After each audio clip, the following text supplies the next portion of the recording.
Under the supervision of the UN, Abdulkader Yapcan, a leading Uyghur head, has been released from a Chinese detention center with local restrictions.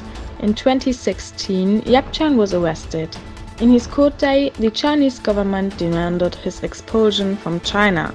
As Yapcan assures journalists, East Turkestan wants to continue tirelessly fight China's tyranny.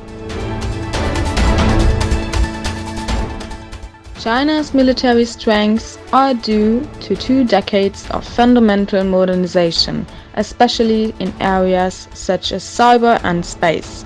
Yet these states relies fundamentally on the technology of other nations.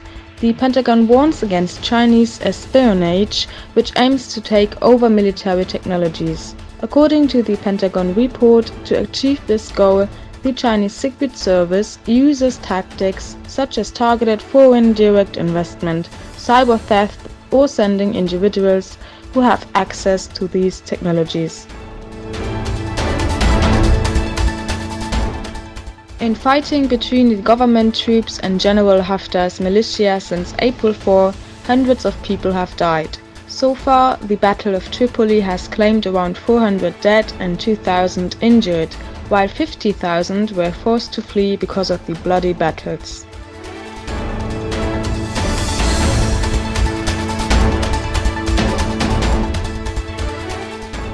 In a telephone conversation, Putin and Trump discussed trade issues, the Ukraine, North Korea, nuclear disarmament control, and the conflict in Venezuela.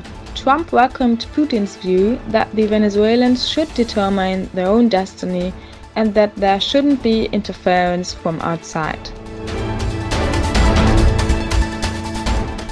Another round of talks between representatives of the United States and high-ranking Taliban members in Qatar continues to negotiate, as in the previous gathering, on 2 issues that could facilitate rapprochement if an agreement can be reached. The Taliban are calling for a withdrawal of all foreign troops in their territories. The US, on the other hand, calls for a guarantee from the Taliban that they are not planning any further terrorist attacks from Afghanistan. US Chief Negotiator Zalmay Khalilzad is convinced of the possibility of conflict resolution and truce if both parties reach an agreement.